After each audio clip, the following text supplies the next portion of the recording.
That's new. Yeah. Well, apparently this meeting's being recorded, and for anybody who's watching, welcome to Land Down Under Hangout. Tonight we are reading one of our mini-reads, which we have voted on, so it's not a pick from an individual. And tonight we are talking about Shuri Vol.1 from the first one in the series about her specifically. So let's get into this. Let's start with Kim. What do you think of this one? I really liked it, which was surprising because I got it from the library, so you can read a sample before it. And the first few pages I read in the sample, I was like, "Oh, am I gonna like this?" But then once I got it borrowed out and started reading, I'm like, actually, this is really good. I really enjoyed it. I kind of sat down and read it all at once, and I'm a little foggy, so I'm sure you guys will remind me as we go. I'll remember things more later. Elizabeth? It was not for me. Basically. Okay, that's it. I mean, I'm sure I'll unpack it a bit more as we go, but on the whole, I wasn't. The artwork didn't work for me, and neither did the story much. Okay, Matt? I have almost identical comments to Elizabeth. I was disappointed by this one. I was expecting more, and I was excited because it was Nnedi Okorafor doing the writing. And I don't think there's anything problematic, particularly with the writing. I think it was the story itself. Also the art did not work for me. It's not a style that I like in a superhero type comic. It's like almost like a lumberjane just kind of style, which I think just didn't work particularly well for this one. So I didn't hate it, but I didn't love it either, and I was hoping for more. Kirsten? I quite liked it. I did feel like I was missing some stuff because I haven't read any of the other comics. I haven't read any of the Black Panther comics. I watched the Black Panther movie, but that's basically all I came in with. So I could tell there was a few bits that it was like alluding to other stories that I hadn't read, which wasn't too bad, but I'm usually kind of a completionist, and I like to know all of the stuff beforehand. And so I did feel that I'm missing something here and I don't know what it is. But otherwise, I quite liked it. I quite liked all the little cameos of characters that I knew from other things, which was nice for me being someone who hadn't read much else in these comics. So yeah, I didn't love it, but I quite liked it. I read it pretty quickly. I was probably very in between on all of this. I was very excited for it, but didn't really enjoy it as much as I was hoping for. I'm sure we'll get into the points of that, as Elizabeth said, on why, so that's not a problem. But a little bit of that. All right, let's go with the first one, then I'm pulling out of that. Let's talk about the artwork. So I was not super impressed with the artwork. I actually wasn't sure, though, what it was that I didn't like, because I was sort of like, is it because it's too standard? And it just didn't feel like it had a flavour to me, and I wanted more flavour to the artwork. Yeah, it did feel very standard, like the comic books I used to see as a kid. That's what I first didn't like about it. I kind of just fell into it once I got in the story, but yeah, on my first impression, it was very, that standard kind of art you used to see in comic books when you were a kid. Mm. I think part of the reason I was so disappointed was because the cover art for the volume and the issues was particularly good. I was really liked that, and I thought, it's gorgeous. If that's exactly, and it's like that kind of stuff. Yeah, the individual issue ones. Even these ones on the back, were the alternates. Yeah, I'm like, wow, if this is going to be the standard, but I mean the artist, they draw people in a very interesting way, and again, this is probably just my personal preference, but when I read a superhero type comic, I generally like a more, and it sounds weird to say because it's not realistic at all, but a slightly more realistic approach to drawing the characters. I know they're all proportioned crazily, but a slightly more, realistic approach to to drawing. And I think there was some weird, they didn't do some perspectives very well. There's a couple of things I noticed where I was like, oh, that does not look like that arm is foreshortened in the right way at all. And it just looks weird. So a couple of times the art took me out of the story.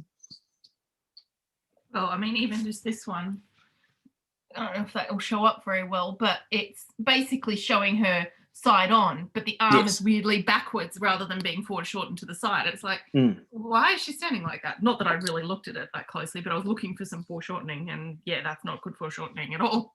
And there are different tiers of artists that work at all the big comic publishers, and given the caliber of writer, I was hoping not that they are well known for writing comics per se, but they're a name. And I thought they would have someone further up the tier.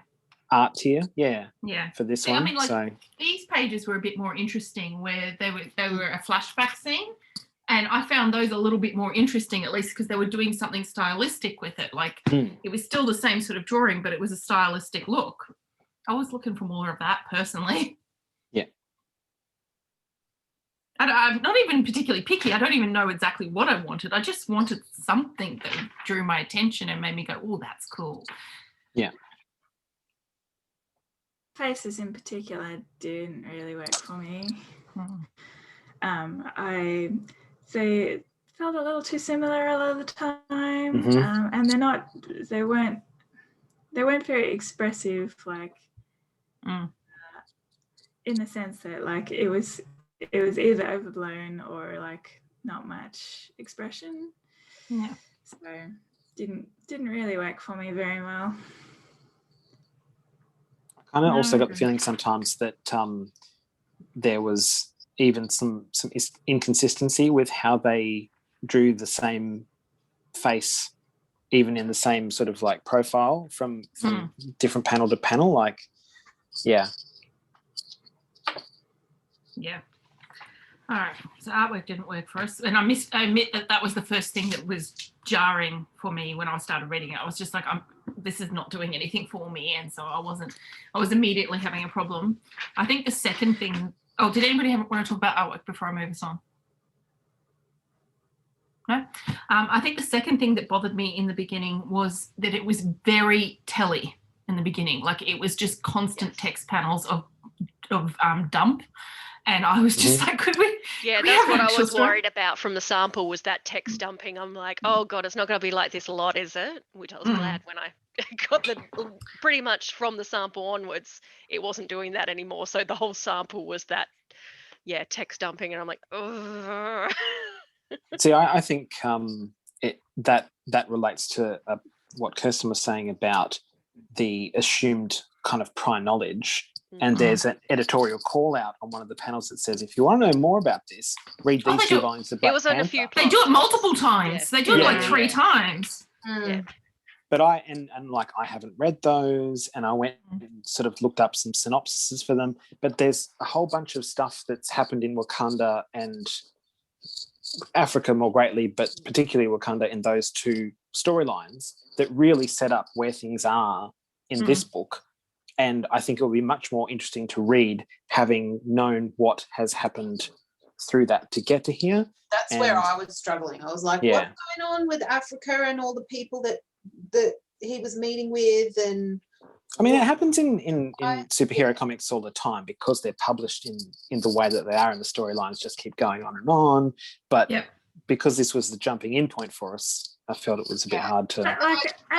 Sorry, go ahead, Kirsten. I was just going to say, I did recognise that, like, I have not read any comics. I've only seen the Marvel movies, so like maybe I'm not the target audience for this. But I don't think it's unreasonable to assume that this would be like an entry point for a bunch of people, since it's. I don't think this is the first time Shuri's ever had like a focus. They've recently had a movie with her in it, and she was a hugely popular character in that movie. Massively popular. So having Nnedi Okorafor doing her first comic writing, like, to me, this seems like it's a thing that should have been an entry point type story. Exactly.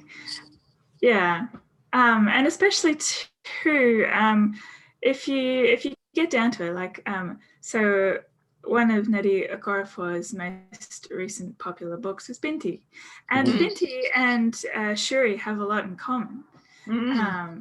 So, but Shuri in this comes across very flavorless. Binti is a much more interesting character,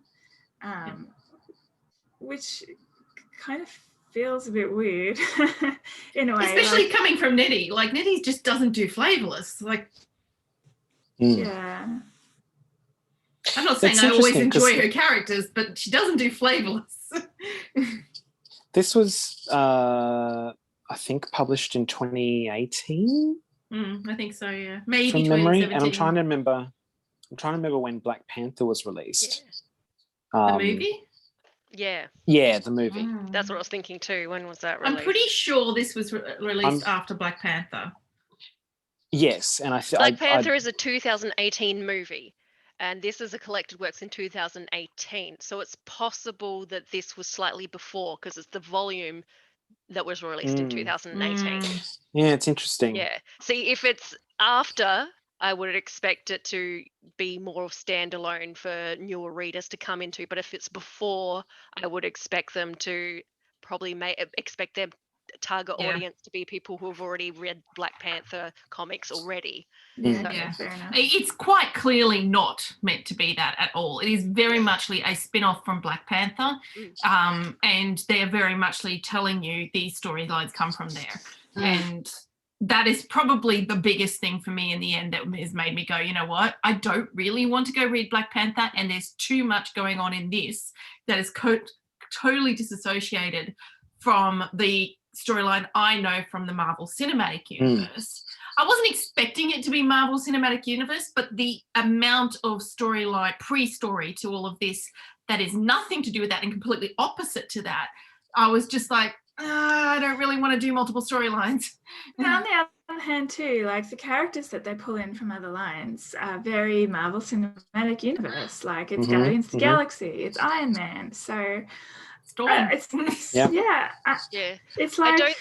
don't think I would have gotten this very well if I didn't know Guardians of the Galaxy, because the characters don't really get introduced at all. A lot of the characters that come in that are don't get introduced, so it kind of assumes you already know them or don't care that you don't know them already. I don't think I felt like I was missing a lot, but I think I would have been missing a whole lot more if I didn't know Guardians, because that was my favorite part, was the bit with Rocket and Groot. And I am Shuri. Yeah, Shuri. That was nice detail. Shuri. I liked, actually, I know you guys didn't enjoy the art, but I did enjoy in a few of the panels with Groot, you could tell that that's not how Groot moves. Like it was Shuri that was her movements and not Groot's movement. I liked that. Yeah, in fact, I did that whole sequence with Groot quite well. I think that was probably one of the better parts of the comic. You want to know the reason I'm laughing so much right now? It's because when the Groot bit happened is when I went, oh God, I'm done. I was just like, come on. First, I don't know who the frickin' hell Manifold is. Then we've got Storm. I don't know who Manifold is. Yeah, Storm, I know. Yeah. The same Storm, and then it was like she was showing her powers and stuff, and I was like, no, that's the same Storm. And I was like, oh, so basically the two African characters have to get together because, you know, it's like the two gay characters have to get together because they're both gay kind of thing. And I was just like, right, okay. Moving on and trying to ignore that I'm bothered by this. And then we have Groot, and I'm like, okay, I'm done. Well, it was kind of obvious that Groot was going to come into it when they first said the name of the tree. Yeah. Like, Groot? Well, I didn't think so, but as soon as Groot showed up, I'm like, yeah, this makes sense. I certainly didn't assume it was going to happen, but yeah. I didn't assume, but I'm like, Groot, the tree is called Groot Baum? Was it Groot Baum? Groot Boom. That's it. Groot Boom. I'm thinking of German for tree, I think. Yeah, that's probably what it is. Yeah, and I'm like, Groot. I wonder if Groot has anything to do with it. And then, you know, it was Groot. Yeah. But I must admit, I was already, that I'm not even getting into. Like, actually, the one character showing up that I thought made sense was Iron Man, because she's like, I need someone to check my maths. Well, who's going to be able to check Shuri's maths? Obviously, only Iron Man. They could have actually brought Reed Richards in though, if they wanted a different. Yes, something a bit different that wasn't quite so, you know. Well, he and Marvel Tony in the Cinematic comics are about the same level of intellect in the comics. So I would have been fine with that as well, but that made sense to me. But I was like, okay, so she's astral projecting into space to find her brother somewhere, and now we've got Groot. We still don't know where. Well, that was the other thing. I was like, well, I figure that's going to be in volume 2. But I was a bit disappointed that it felt like a tangent. Like, she's like going off to find her brother. We get sidetracked by this giant bug, and that's the end. Like, we don't know who the mysterious hacker is yet. Want some, if I actually want to find out what happened to him, I need to keep reading. But yeah. Look, I guess a lot of this is setting up longer storylines, because we know this goes on for much longer. So things like obviously where her brother is, and things like the other girl who got astral projected and stuff, like there wasn't much to that. Like she was just sort of there and then back, and like nothing really happened with it. So I assume that's going to lead to something, but yeah. Who the hacker is? The only thing I actually kind of liked is that she rejected taking on the Black Panther mantle. And I was like, yes, you go, stand up. You're not just a fill-in person for whenever your brother disappears and then get chucked to the side again when he's found. You stand up. Oh, she's taken it on. Okay. See, I had a real problem with that too, because there was a line there that's like, if everyone in your family tells you that you're wrong, then you're probably wrong. I'm like, I don't think so. I don't think so. If everyone jumps off a cliff, are you going to jump off it too? We're also, I feel we're missing a whole chunk of that story, because I don't know the story before that, when it's saying she took up the mantle before and she almost died. I'm like, I have no idea what that's about. And especially because that seems to be very muchly her story, and yet this is the starting point of her story. It's I had a problem with that. I'm missing. like, when I read that, I'm like, shouldn't we be starting with that first? I feel weird jumping in here when this whole big thing of her, because there's a big thing in it that even though they don't talk about it much, is her not taking up the mantle and then taking up the mantle. And you're like, but what happened? I have no idea what happened. Yeah. They might play it a bit differently for the Black Panther 2 movie as well, because she is going to be Black Panther in that. Yeah. So they might change the angle of it with T'Challa actually being dead properly. Yeah. They're writing the character out. So it's kind of a different dynamic in that case. I've no problem with her being Black Panther, but I think given that the way it was being treated, both having previously done the role and then her brother coming back, and then so she lost the role, and now they're asking her to fill in again, and it's like, hey, she is a person in her own right, and she can be herself. Like, give her, like, does she have to be Black Panther? Can she not be another superhero that could be someone who they get behind it, that she can permanently stay as, rather than having to be a fill-in? Like, it feels very problematic. And it did feel like she was getting steamrolled by everybody in that, it's like she walked into that room and her mum was like, she's going to do this. And she's like, what now? Now aren't you Black Panther? And I can't say no because it's going to look bad. Yep. So, yeah. The story, I will not be reading on, if you can tell. And also that kind of steamrolling and overlooking of consent doesn't feel like Nettie either. Yeah, it's really. I'm wondering how much of this is Nettie building up to something, which is possible, versus her Marvel having a say over the content.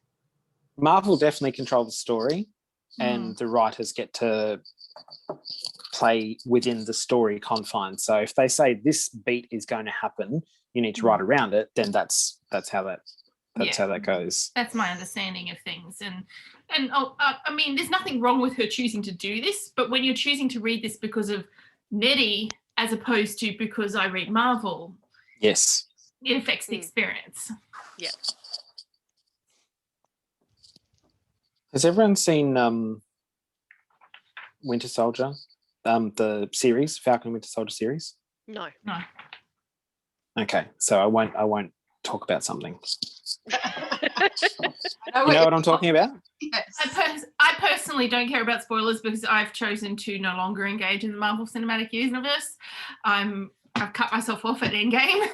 I know. So no one cares about spoilers? No, oh, look, you can go ahead. I don't care.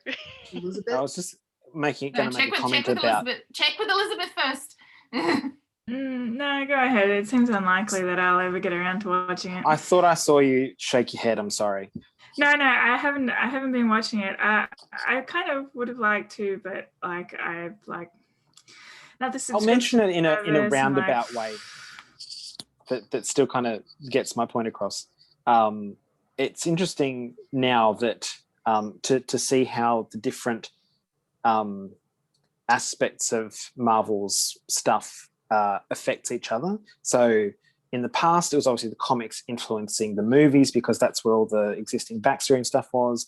But as that's kind of branched off from the comics a bit in terms of, you know, timelines and storylines and all that kind of stuff, some of that's coming back into the comics, but it's still a two-way street. And there's something that happens with Shuri's wings that she makes that really lines up well with something that happens in the Falcon and Winter Soldier. And I'm like, oh, I wonder if that was where they got that particular idea from. They said, this thing that happened there, we're going to pull that in, you know, and how often they do that. I know we're getting a bit away from this particular story, but just in that happens, like, even when they've got multiple storylines in the comics.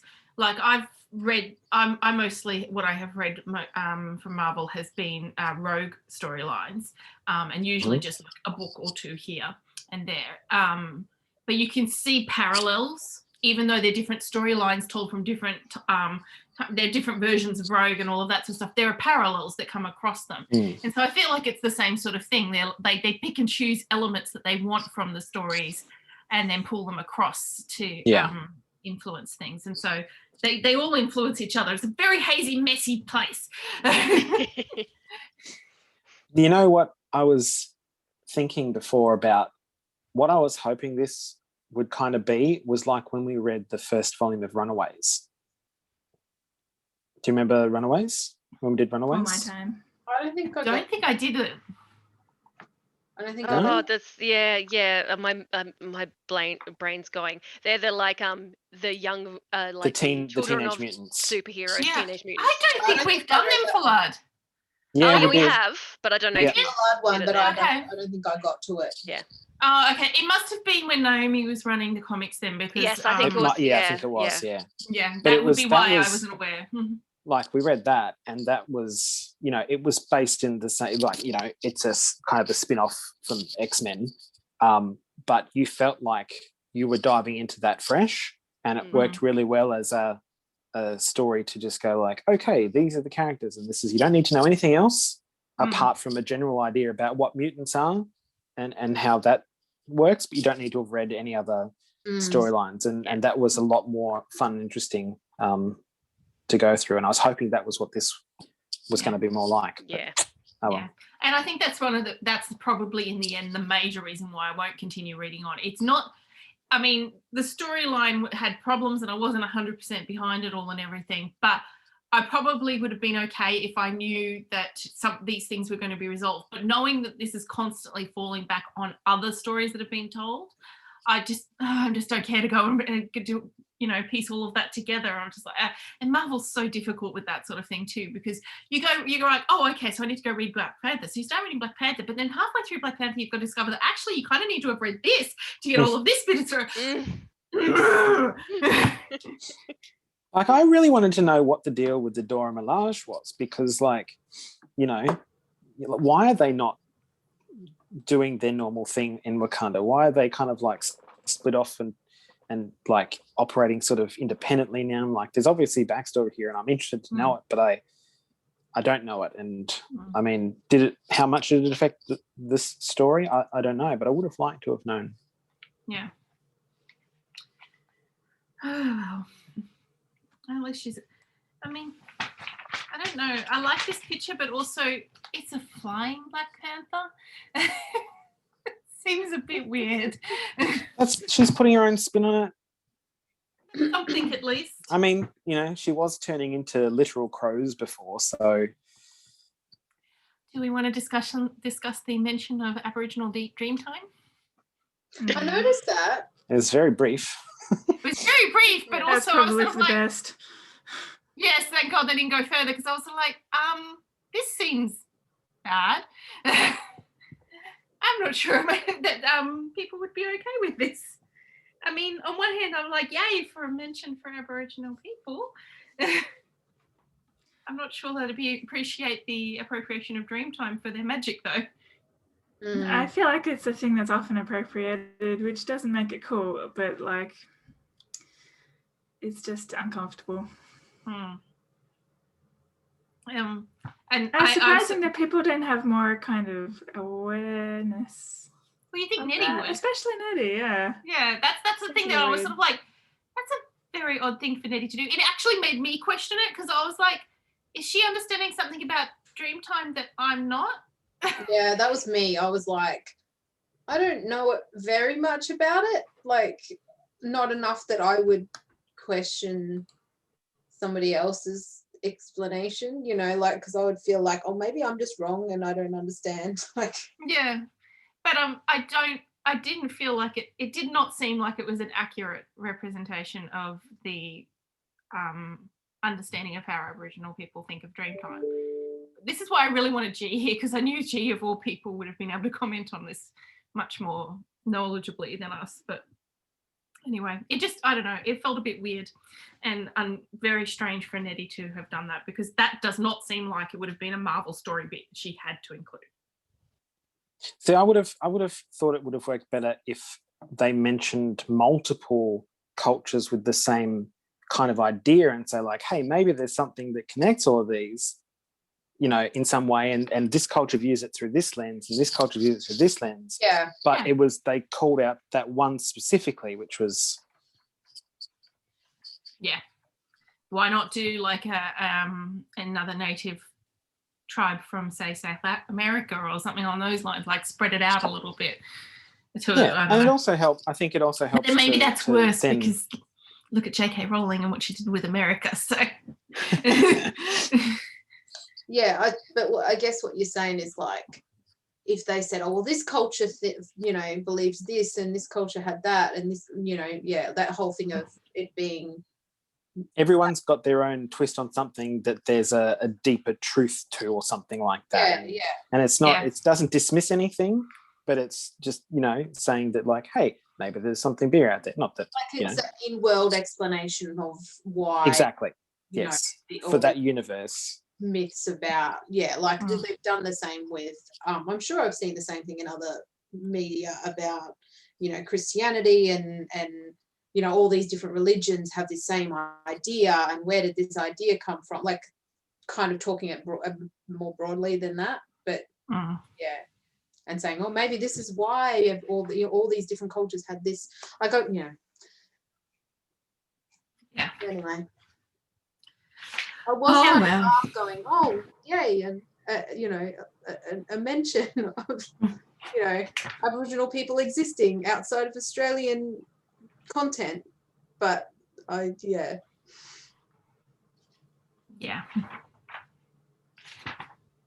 because you don't often see any mention in stuff that hasn't come out of Australia. No, that's true. And if it is, there's been other stories I know that we've read where they've mentioned Aboriginals where it's been a bit like, guys, doesn't sound good. What have you done? But better to check out Clever Man. If you're looking for Australian Aboriginal superheroes, TV series Clever Man. Didn't we watch some of that, Matt? We watched a few episodes, but then it was on iView at the time, and I don't know if it's still on iView. No, because that's the problem with iView, is like you miss a few episodes because you get caught up, you run out of time to watch, and then they take off because they'll only they show cycle through. Ones. So if you leave it too long because you got busy, It's not like normal streaming where you can come back and go, oh, we were up to episode 4. It's like, sorry, we've only got episode 10, 11, and 12. And Yes. Yeah. I love them. So I think that's kind of what happened, and then we never got back to it. Sometimes it's better when they're not currently screening because they'll put like the whole thing up for a while. And then, meanwhile, I have to say that I'm embarrassed to admit that when I saw this scene with Shuri, I was like, why has she got Voltron cats on her head? And it took me quite a while to realise that it was to do with Black Panther. Yeah. Not to do with Voltron. I was very embarrassed. I was like, okay, well, Melanie. Also, Mel, Voltron are lions, not panthers. Thank you very much. No, but you've got to admit it's hard to tell the difference with those. That is true. I'm just being pedantic because I love Voltron. This is a Voltron house as well. Don't worry. Excellent. Now time to do the pan up. Oh yeah, my Lego Voltron in the background there. Yes. Oh, okay. Well, we don't have any statues, so clearly bigger at your house, but we have. Well, admittedly, more the original Voltron than the redone series. Have you not watched the redone? I've watched about a season and a half of it before I realised that there's certain children TV shows that I can handle, like watching a whole lot of, but a lot of them I sort of get to a point where I'm like, okay, I can't handle the childrenness anymore. Yeah. She-Ra is a very good example of that. I've really thoroughly enjoyed the reimagining of She-Ra that they did. I can't quite seem to finish it because sometimes it gets just a little bit much. So I'll go through a stage where I'll be like, right, back to She-Ra. Open it, turn it on for a few episodes, and I'm like, okay, we've reached my limit again. So, yeah, that's the problem I've got with the new one. Whereas the original Voltron I watched as a child. So that's a totally different experience. Yeah. It's not as good when you go back and watch it as an adult. Yeah, the nostalgia is different to watching something new. And I'm not saying the new ones aren't probably better. They probably are because they've probably put other things in place to make it better. But the nostalgia factor makes it easy for me to watch the old ones. Can we talk about the ancestors that are stuck in Shuri's head? Oh yeah, how annoying for her. Sure. It was like personal torture. What is this? It's like your grandparents and your parents chatting away to you, and you're like, oh god. Never shut up either. It was just like, oh my god, I'll just astral project forever because then I can get away. Oh dear. I can get that the whole point is it's supposed to be helpful to have to tap into that knowledge base, but they weren't being too helpful sometimes. They seem more naggy than helpful. Yeah. Chatty. Yeah. They're like, it's great to have someone in this mortal realm to talk to. It's great. I probably would have enjoyed it more if they had a little bit more of the humor like they do in Mulan, where they're like, you don't have to be a cross-dresser, and that sort of stuff. That would have been Mulan, actually, when I was reading that. I was like, oh, this kind of reminds me of that, but yeah. They travel with you. Yeah. But yeah, that would have probably at least lightened the feel, but I was just like, no, this is hell. Why did they do this to her? Why is she okay with this and not trying to get away? Perhaps that was in a previous volume where she's like now resigned to it. Like, yeah, I'm assuming that they are just constantly there, and when they're not in panel, they're still there, but we're just not seeing them. That'd be really annoying. I would say definitely something left over from previous stuff because they don't actually do anything. Not helpful in the slightest. They just pop up every now and then, and that's kind of it. Like I was there was like one little bit where they were trying to sound like they were helpful, and she was like, "Shut up." Yes, I was just thinking that. And they're like, you probably should worry about losing your ancestral powers a bit more. She's like, no, too busy. Yeah. It's like, this is going to come back to you. It's going to come back. Did anybody else? Sorry, that's what I was going to say. I kind of assumed the reverse, that they were going to become more useful later in the story, and they just went now. I think they probably will. But at the moment, they're just being annoying her. Yeah. Otherwise, I'd be like, how do I get rid of you guys? Like, seriously, this is not okay. What if I actually want to have sex? Yeah. I need to go to the toilet. Can I just have a minute of privacy, please? And not turn your back privacy, on the other side of the door privacy. Thank you very much. No, the other side of the astral plane, please. Like, yeah. Something like that. The other thing that I just wanted to talk about Shuri's character, I think, Elizabeth, you said before that she was kind of bland. Yep, Anyone feel like it was kind of against her character that she seemed, after 2 weeks of her brother being missing, not particularly concerned? Like, not actively concerned. Everyone else was like, he's been gone for a long time. Yeah. And she's like, I'm aware. Shuri, of all people, I would have thought would have been trying to do something, given that she designed the ship. I guess my interpretation is like in retrospect mostly is that like, because she is like tired of being in T'Challa's shadow, and so she's just kind of dragging her feet on it a bit because like, he's not here, I can just do my thing. But on the other hand, it did seem like she was missing her a bit. She's like, I got this thing, I'm looking forward to showing my brother. Oh, wait a minute, he's in outer space. I felt too that, like, well, I mean, I this is just an impression I have. I don't know if it's actually accurate for what was written. I felt that it was less being in his shadow and more she didn't like constantly being pulled up to fill in when he was gone. So she didn't feel like she in any way resented him or when he was around or anything like those to me. Yeah. We didn't get enough, like... it's a very short story. Yeah. It's so thin. I also felt like she didn't want to so much address it because she felt like she'd failed. Because she built the ship, she sent him out, and he hasn't come back safely in the ship that she gave him.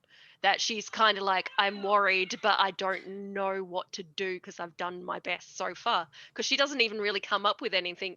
Someone else comes up with her astral projecting out. She seems like she's stuck and she needs other people to help, and she couldn't work it out herself. And also, like, it was with the friend that she sent with him. Yeah. As like as a backup. Yeah. So she has done everything that she could. And like, honestly, in the Marvel universe, people go missing all the time. Like, this is not an uncommon occurrence for superheroes. I did think perhaps it was more of a case of she felt like she'd done the best she could to give him the best kind of ship and the protection and everything. And so, yeah, like you said, Kim, it was kind of out of her hands anyway. Yeah. There was that possible element. I don't know. I just felt like... It could also be that thing of like, he's done this shit before. He'll be back. It'll be fine.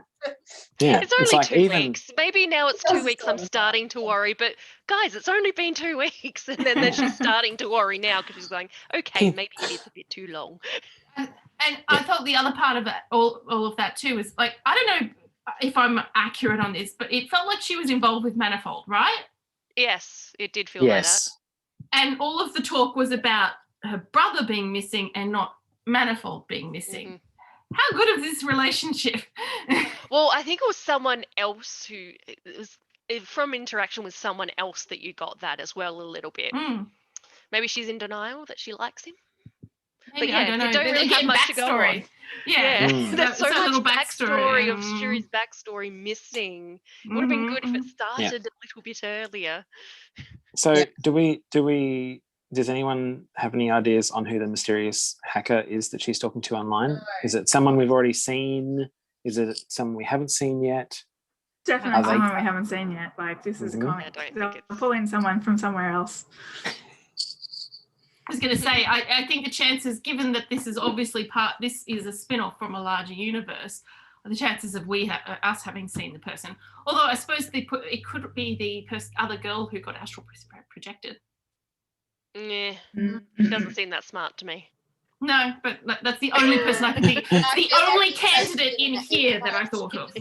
I think this person's in another place too. Yes. Yeah. They're not. Yeah. I thought for a brief period before he got sucked into the wormhole that it could have been Moses, but because he Actually, was Now, in Moses the area seems like doing stuff. But a douchebag who would Yeah. make himself sound grander than this other guy's making himself sound. my other thought was that it could be the Queen, but Oh, the lack of Interesting. access addressing his Yeah, princess. I makes really I don't don't think think it's so. anyone we've seen yet, though. yeah, I don't really think it don't think it's is, someone but we've it was met. just a thing that Yeah. crossed my mind. Yeah.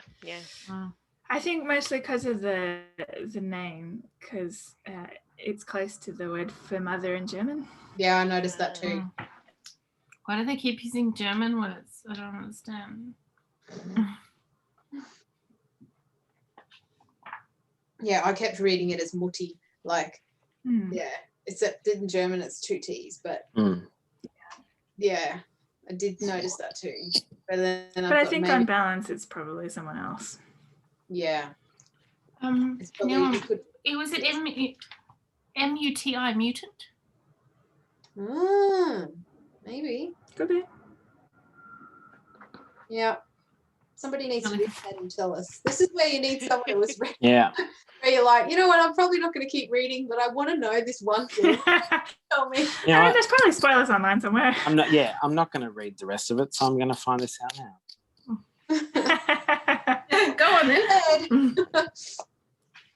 If Matt can find them. Yep. Well, What about you, Kim? Do you there's think? Sorry. I was just going to ask Kim if she is going to read on. Oh, probably not. There is so much to read. I probably won't go on with this one. That's I feel like I'm the missing problem, too right? much as well. I feel like the more I read, the more I'm going to feel like I'm missing. It's like it was okay for this one, and I did enjoy it. I just looked over the things that didn't really make sense or weren't filled in, and that's why I enjoyed it. I just sort of looked over it. Oh, Matt's showing us who it is. So it's not a So person that we know. He's a mutant, Oh, okay. and he worked in the vibranium mines. And he isn't being like duplicitous or anything. He is actually good and helpful. Oh, that's I good. got that vibe. I did not get a vibe of feeling like he was actually someone trying to harm or anything. He looks a bit older than I expected. I was thinking that it'd be someone more teenage. Yeah, I got that Go with vibe Shuri. as well. Yeah. Yeah, which is why I thought that other girl. So, but There you go. did they turn into a romantic relationship No. or just friends? No one is that old. Comparatively. Honestly, I got more romantic vibes than I did from the whole manifold thing. So yeah, fair. Me too, I have to say. There's no mention of any relationship just beyond he comes into the story a couple of times, possibly after this series as well, to help out. But he's very like in and out of story, so I don't think there's any kind of... it sounds a bit like he might be used a bit Deus Ex Machina type thing. Yeah, I was just thinking that. It's like, we need someone handy to come and fix this issue with the plot that's not going to work without something else to happen. Yeah. We need someone to go and hack all the LED lights to warn people to leave. I like that little note in there. It's I like, did too. this actually happened. So we researched this. I learned something. But yeah, I agree with you, Kim. Like that, the fact that they even tell you that you need to go read these stories to get this background suggests to me that you're going to need that background to continue on with this story. Yeah. And the more you do, I think the more I see those sorts of things in there, the more it's going to annoy me if I don't know the stories. Whereas this one book, I could get away with it. Yeah. And I think, to me, that's where I feel like why I will never actually be a Marvel reader is because they're so dependent on those sorts of things, like you going back and reading the rest of the stories and having this background knowledge and things. I'm like, guys, I just don't have time to keep up with you, let alone the money. Or when they come to their like roughly 5-year universal wide crossover event where you have to read all the books from every line to get the entire story. I've been having enough problems with Marvel Cinematic Universe. There's a reason I've decided to stop. And it's a very similar reason as to why I don't engage with these. It's just and And it's never satisfying because there is no end. So it's not like you get the ending and things are good and happy and we move on or anything. It never ends. It's just constantly ongoing. And so, and I'm sorry, but we've discussed this before. We know I like a happy ending, and I'm not going to get that with Marvel. So No, everyone dies. Half of everyone dies. Dies or goes missing or something. I That's don't right. read. I don't read fiction for realism, people. That's a good That's thing. all right. Otherwise, we would have issues with giant space grasshoppers. Yeah. Oh, yes. We read Saga and we were like, no, this isn't that weird. Yeah, this did not bother me at all. Saga was woo. Oh, so you can't even do Saga anymore. Oh, yeah. That's a different hangout. That's a whole other one. Does anyone have anything else on this comic? All good? Don't think All so. right. Okay, well, thank you for watching if you've joined us. Our next hangout will be in 2 weeks-ish, and we'll be reading The Bird King by G. Willow Wilson if you'd like to join us then. Bye.